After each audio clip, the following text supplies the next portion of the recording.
Okay,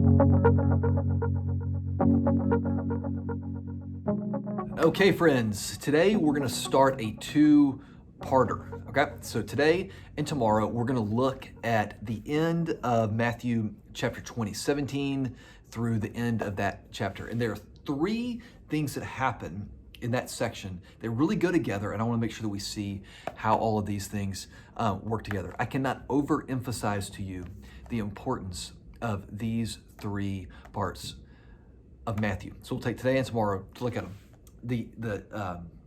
The timing of these is really important for us to see. They come right after Jesus shares the parable of the laborers in the vineyard, which we talked about in this Bible study last week, in which I actually preached on this past Sunday in Cornerstone also. Now, between the time I did the Bible study and I prepared the sermon, I spent some more time with the passage and saw some things in it that I did not share in the Bible study. So if you haven't checked out that sermon, I definitely recommend checking it out. It'll help you see how all of this ties together even more so. So that's what happens before these three stories. What happens after them? And this is, again, so important. What happens after them is that Jesus enters into Jerusalem. Jesus knows what will happen in Jerusalem. He knows what he intends to do. He intends to confront the authorities there, and he knows that when he confronts them in the way that he intends to do, that they will not tolerate it, and they will put him to death. He knows that this is going to happen. So the last thing that we have recorded that he does with his disciples before he enters into Jerusalem is what we're going to look at today. These last three things. So 17 through 19, I'm going to look at that in just a second. That kind of sets the stage. And then the last two things are two requests that people make. One request that somebody makes on behalf of others, and then one request that two people make on behalf of themselves. So we're going to take a look at the first request today. But first, in verse 17, as Jesus was going up to Jerusalem, he took the 12 disciples aside, and on the way he said something to them. So they're going up to Jerusalem. So they're on this trip from up north in Galilee to down south in Jerusalem. Why does it say he's going up, even though he's going south? He could have even been going down a hill when this happened, because whenever you're going to Jerusalem, it always says that you're going up to Jerusalem. Why? Because Jerusalem is built on the highest mountain, Mount Zion. Now, it's not the highest mountain elevation-wise. In fact, when you're on the Mount of Olives, you're looking down on it, but it is the highest mountain spiritually. So whenever they talk about Jerusalem, they're always going up to the holy city of Jerusalem. He took the 12 aside, where he just takes the 12 disciples, that'll be important in a minute, and he says to them, "See, we are going up to Jerusalem, and the Son of Man," it's the title for himself, "will be delivered over to the chief priests and the scribes, and they will condemn him to death and deliver him over to the Gentiles," that's the Romans, "to be mocked and flogged and crucified, and he will be raised on the third day." Jesus sees clearly what will happen the next week in Jerusalem. He sees it clearly. Now the question is, how do the disciples receive this? And really sit in that for a second. How is it that the disciples hear this? You know, this is the third time he said something like this. I tend to brush over it and just think they just didn't get it, they weren't paying attention or something. But no, really think about it. These are 12 people that he spent a lot of time with. They care about him. They hear this, and how do they receive this? Well, I think there are a couple of ways that they receive it. One is that I don't think they just don't get it at all. One is that they could think that he's wrong. So they could be saying, Jesus, I know that you think people are going to react that way, but let's just be a little bit more optimistic here. I just don't think so. They could legitimately think that he's wrong. I mean, they don't know the extent to which he is going to literally turn things over in the temple and metaphorically turn things upside down. They don't know the extent of that. They may think that there will be an uprising that will save him. We don't. Maybe they think that he's wrong. Two, maybe they think that he's speaking metaphorically, that he won't actually be crucified. Certainly they don't think he's going to be raised from the dead. I mean, even after he's killed, they don't see that coming. So maybe they think that he's speaking in metaphor. They don't fully get it for whatever reason, but he lays this out there to them. This is what's coming. And then you get these two stories of people making requests. Tomorrow we'll look at the second story. Here's the first request. Then the mother of the sons of Zebedee, so this is James and John's mother, came up to him with her sons, and kneeling before him, she asked him for something. He said to her, "What do you want?" Same question I'll ask the people tomorrow. What do you want?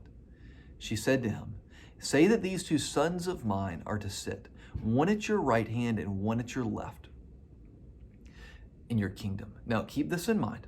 She's not one of the 12 disciples, so she had not heard him just make this prediction about his death.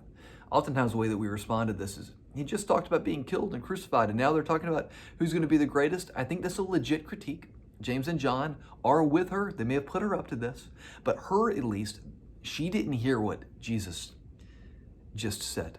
So the request is, let them sit at the right and the left in your kingdom.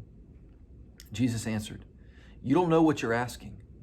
Are you able to drink the cup that I am to drink?" And here he must turn to address them because they respond. Are you able to drink the cup that I'm going to drink? Like, are you able to follow in my footsteps here? She said to him, or they said to him, "We are able," which is actually the appropriate response. We might think that there's a lot of hubris in this. It's actually the appropriate response. A disciple's job was to become just like their rabbi. So they are to believe that anything the rabbi does, that they are able to do also. So it's actually an appropriate response. Sure, if you can do it, Jesus, then we want to be able to do it. Also, he said to them, "You will drink my cup, but to sit at my right hand and my left is not mine to grant, but it is for those whom it has been prepared by my Father. You will drink my cup," meaning, yeah, actually, James and John, what I am going to experience, you also will experience. The betrayal that I will feel, the physical anguish that I will go through, you too will experience that. You don't know what you're asking for. You don't understand what this will be like, but you too will experience that one day. But as far as who's going to sit on the right and the left, it's not up to me. That's up to my Father. And when the 10 heard about it, so it's the other 10 disciples, they were indignant at the brothers. Like, what are you doing? Like, going behind us, requesting this, which leads you to believe that they at least think that they put their mom up to it. We don't know. Jesus called them to him and said, "Okay, look, here's the deal. Y'all are squabbling about who sits to my right and my left. Here's what you need to know. You know that the rulers of the Gentiles lord it over them." So, the non-Jews, people who aren't following after the true God, here definitely think about the Romans. They lord it over them, like their power over them. And their great ones exercise authority over them. So the way that it works is that if you have authority, you lord that authority over people. It will not be so among you. That is such a pivotal line. Some translations just simply say, "Not so with you." This is the way that they all do it, but not so with you. Followers of me, people walking in the way that I'm teaching, we're not doing it that way. It shall not be so among you. But whoever would be great among you must be a servant. Remember, all the first is last, last is first stuff. Jesus flipping things upside down, taking the way that people assume the world works, the way the world actually does work. People assume it should work that way, flipping it upside down. Whoever would be first among you must be your slave, even as the Son of Man, that's me, came not to be served, but to serve, and to give his life as a ransom for many. Now you two, actually you 12, you do remember what I was just talking about. That I came stepping into Jerusalem now, knowing that I am going to be killed for the sake of others. Look at the way that I am living my life. You, my 12 disciples who are seeking to emulate your life after me, to learn to think like I do, to know what I do, to live like I do. You 12 who are following after me. Watch what I'm doing. I am giving my life willingly for the sake of others.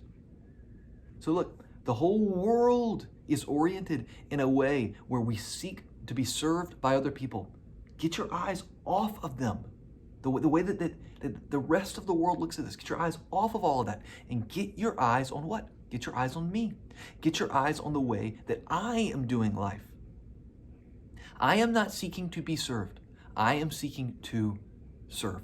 So as we are getting ready to walk into Jerusalem, where, as I just told you, though you didn't fully get it, I am going to be killed.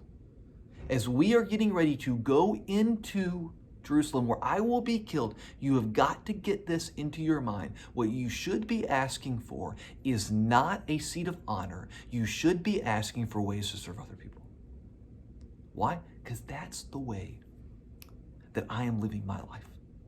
Look, we can get deeper underneath that. That's the way that we're just created to live and all those things. But look, he doesn't even have to explain all that. You just know that you were to live your life modeled after me. Look at what I'm doing. You do that also. So it leaves us asking, as followers of the way of Jesus, ones who seek to have him also as our rabbi, we seek to be disciples of him.